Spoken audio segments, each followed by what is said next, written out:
turn on your notification bell, you will still get those information you are looking for. Suspend Nigeria now. Bruce Fein writes to the United Nations.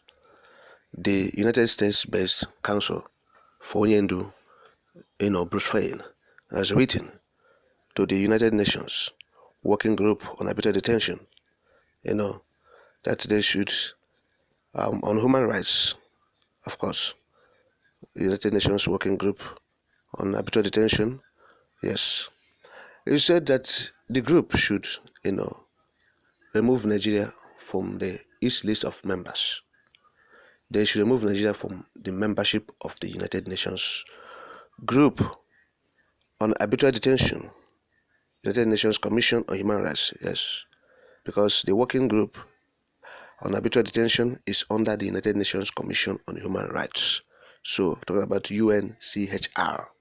So what Bruce Fein is asking now is for the UNCHR, talking about United Nations Commission on Human Rights, to delist Nigeria from its membership. That's what he is asking now, based on the failure of government of Nigeria to obey the directive of the working group on human rights. Yes, the working group have faulted the way and manner the government of Nigeria and Kenya collaborated to abduct a citizens of another country. Oh, criminal abduction. I tell you, this is wickedness. Now they condemned it. Not only that, but they demanded that the leader of the indigenous people of Biafra, the man at the center of this whole thing, they should be compensated for his rights, fundamental human rights, have been trampled upon. And the government failed. We are almost up to approaching 3 months since this declaration was made by the United Nations Working Group on Arbitrary Detention. So Bruce Fein wrote to the UNCHR, yes, UNCHR, saying, let me read part of the letter. I quote, "This letter chronicles the continuing contemptuous defiance of this group's July 2022 opinion regarding Nnamdi Kanu by the federal government of Nigeria. The chief culprits are Nigerian President Muhammadu Buhari and the Attorney General Abubakar Malami. The opinion requested the source to update the working group and the government's compliance. Paragraph 111. The opinion found that Nnamdi Kanu's detention, following kidnapping, torture, and extraordinary rendition, violates 16 international human rights covenants. Paragraph 105. The opinion called on the government of Nigeria to take urgent action to ensure the immediate and conditional release of Mr. Kanu. That's paragraph 107. Since the opinion was issued 3 months ago, the government has steadfastly refused to release Mr. Kanu from his indefinite arbitrary detention in solitary confinement without access to necessary and urgent medical care. Further, in violation of paragraph 110, the government snubbed the working group's request to disseminate the opinion through all available means as widely as possible.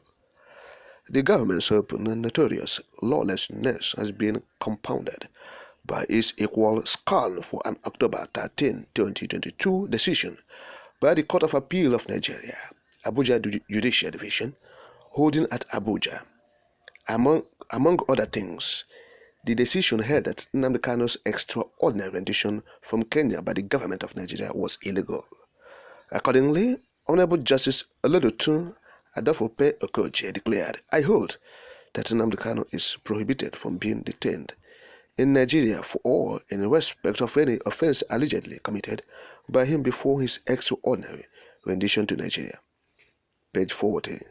The justice continued, by the foreseeable abduction and extraordinary rendition of Nnamdi Kanu from Kenya to Nigeria on the 27th day of June 2021, in violation of international and state laws, any court in this country is divested of jurisdiction to entertain charges against Mr. Kanu. Attorney General Malami, nevertheless, has refused to release Mr. Kanu from detention in violation of the Court of Appeal's decree, which constitutes the crime of forced imprisonment by the Attorney General himself. Accordingly, Mr. Kanu respectfully urges the working group to inform the Human Rights Council of Nigeria's violation of the above referenced opinion and severe violations of law generally as regards himself. Mr. Kanu further urges that the group recommend that the United Nations Security Council consider suspending Nigeria from the United Nations for persistently violating the principles of the United Nations Charter and the Universal Declaration of Human Rights until Nnamdi Kanu is unconditionally released as mandated by both international and Nigerian law. I beg your pardon, that should be Mr. Bruce Fein, okay, for the urges. I continue. South Africa was similarly suspended by the United Nations General Assembly over its apartheid policies. International peace and security are threatened if a nation with impunity is permitted to kidnap, torture, and then subject to extraordinary rendition a citizen of a different nation while traveling abroad.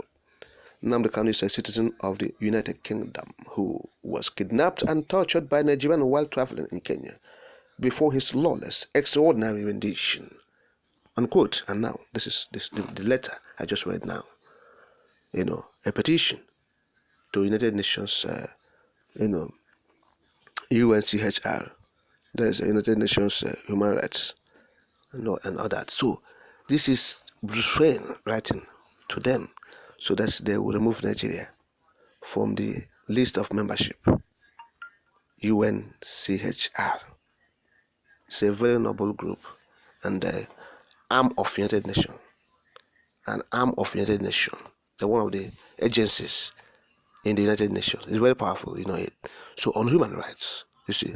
So you see what they've been doing in Nigeria. They have been doing many jobs and work activities that are pronounced in Nigeria.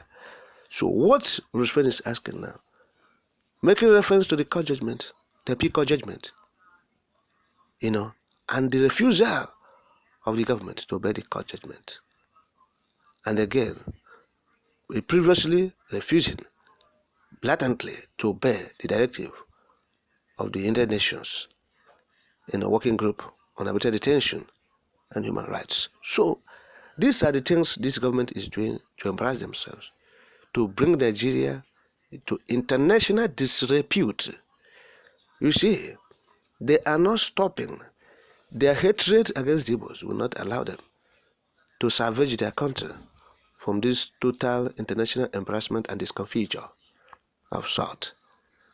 And that is why they are like, the stubborn flies that follows the corpse to the grave. You see, these people will continue to pursue the Biafrans and the Igbos, and they will enter into the Red Sea, and the Red Sea will swallow them. It will be a case of the Israelites and the Egyptians, biblical Egyptians and the Israelites. All right, they are pursuing the people of Israel, and you see what happened, and that is what will happen to these people if care is not taken. The people of Israel, did they go free? Yes, nothing happened to them, and they went to their promised land, safely landed in their promised land. Nevertheless, it took them several years, and so it has taken the Biafrans since 1967. Biafrans began the journey to freedom. How many years now? So Biafrans have tried, and we know that it is time God will provide this land of milk and honey for us, where we will stay and have freedom. So, and the enemies who have been pursuing Biafrans over this plenty of years. You know what? I've said it. The Red Sea is there. Because you say you will not give them freedom. You think you will be sleeping? No, the Red Sea is there now to catch up with all the enemies. If they refuse to do what the law have said, the UN have said, you said no. The international community said, you said no. The court of Nigeria have said no. The law of the land said do this, said no. Or everything no, because of your hatred against the people. I think it will have no consequence. It is consequential. Very, very consequential. And that is what we are saying. So Bruce Wayne has written, and we know, this man is powerful. You know what he can do? Yes, he's the man with the magic pen. He's powerful